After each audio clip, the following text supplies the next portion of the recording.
Donald Trump learned the values of hard work, determination, and faith at an early age. He went on to build one of the world's most iconic brands and companies, which employs thousands of people. Donald Trump is running for president because politicians are all talk and no action. They will never make our country great again. He'll stop illegal immigration and drug trafficking by building a wall on our southern border, and he will make Mexico pay for it. Well, for the first time, Donald Trump is being heard across the plains of America in radio ads touting the reasons why he is hands down the next president of the United States. Polishing up his comedic chops for the weekend appearance on Saturday Night Live, going after a new media target, calling the website Politico some of the most dishonest people I have ever dealt with, quote unquote. And under the surface, some insiders believe there's a war brewing, not between Trump and Ben Carson, but between the Donald and the man some believe is the most likely to one day overtake him and send him back to reality TV. The political animal begins right there. Let's go ahead and talk to veteran Democratic strategist from Kate Communications in Tampa, who often finds it difficult to stay up late enough to watch SNL live and is rumored to be an occasional customer of Trump's hairdresser when in Manhattan, Franco Ripple. Franco, we're going to let you go ahead and see if you can take this from the left side here, because quite frankly, I got to be honest. Let's even be honest here. You guys got to worry a little bit about Donald Trump. You have to be worried right now because we played one ad. I'll tell you what, let's hear a second one here, because this one was Trump's spokesperson, if you will. Out of the second radio ad, Donald Trump actually speaks himself. Let's go ahead and hear that second ad.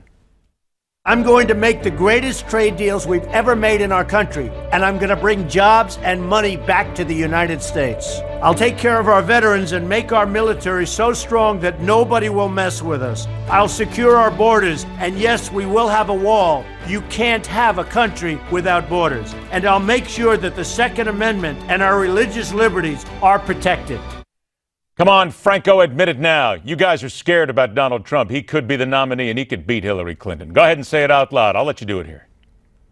I'm going to let you keep listening, Ed, because when have you ever heard me on this program or any other say that we are scared of Donald Trump? Why? Because he's not going to be the nominee. I will say it again, as I've always said it. Look, as an ad maker, I've made hundreds of radio ads, and these two ads were very, very standard. They were produced fine. What they did was serve up a lot of red meat to Republican primary voters, which is largely fear and xenophobia. Well, wait a minute, Franco, red meat turns into votes, yes?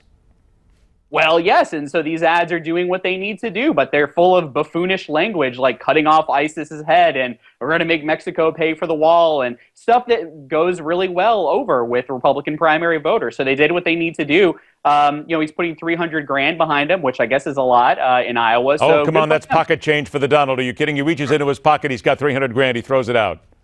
Yeah, absolutely. That's a night out for the Donald, probably. So, what it shows me is that he is trying to become a little bit more serious candidate, or some people on his team are trying to get him to, play ball a little more seriously, because there's a lot at stake for him. I've never been convinced that this has been more than just a popularity contest for him. Much like for Ben Carson, this is a grandiose book tour. But they're trying to get him in position. Look, he's in second place now in the polls. He's slipping. He knows it. As I've said before, the summer of Trump is swooning. Okay. So it's time to move on. Well, so you say, but at least we still have 88 days to go until Iowa, so we got time. Here, let's turn to what is now becoming an interesting fight, if you will. Donald Trump has the last couple of days been talking about Senator Marco Rubio, not just about the senator, but about his credit cards. Here's one of the things he said.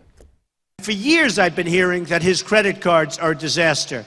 I would think when you take a look at it, you're going to find that. But his credit card debt and his problems with credit card and what he did when he was running the party apparatus with credit cards, I've heard about it for years. And here comes Marco Rubio right back to answer that, basically saying, I find it ironic that the only person who's running for president that's ever declared a bankruptcy 4 times in the last 25 years is attacking anyone on finances. All right, just put your political hat on here for a moment. When you think about it, don't you think that there's people in the GOP right now who are loving this fight, and this kind of a fight is exactly what the Republican Party needs at this time, yes?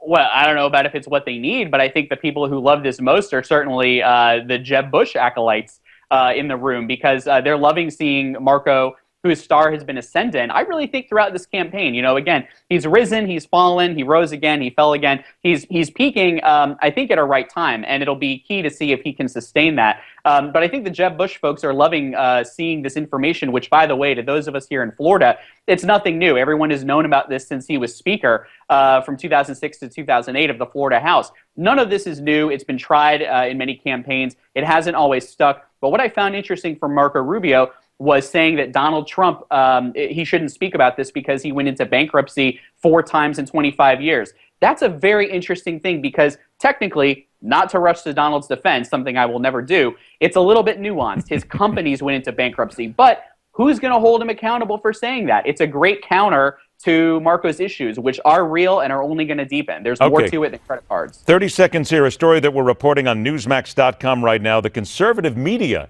actually is not altogether behind Marco Rubio at this point, which is sort of interesting. So let me ask you flat out, would the Democrats fear Rubio more than they would fear Trump?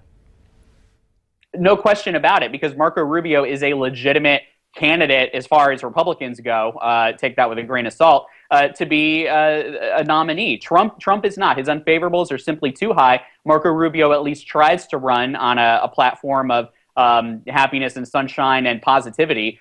Trump doesn't have that. All you have to do is listen to those new radio ads. Oh, okay. Sunshine and positivity, just like someone named Hillary Clinton. Oh, wait a minute. We'll go ahead and leave that for the next time. That's fine. Franco Ripple, always a pleasure, my friend. Thanks so much for joining us. I want to remind everybody, go to Newsmax.com. 2 stories you need to check out. Rubio talking about Trump's criticism on credit card spending being ironic, and also the story about Rubio lacking support from conservative media. You'll read it both at Newsmax.com. Stay with us. The Hardline continues.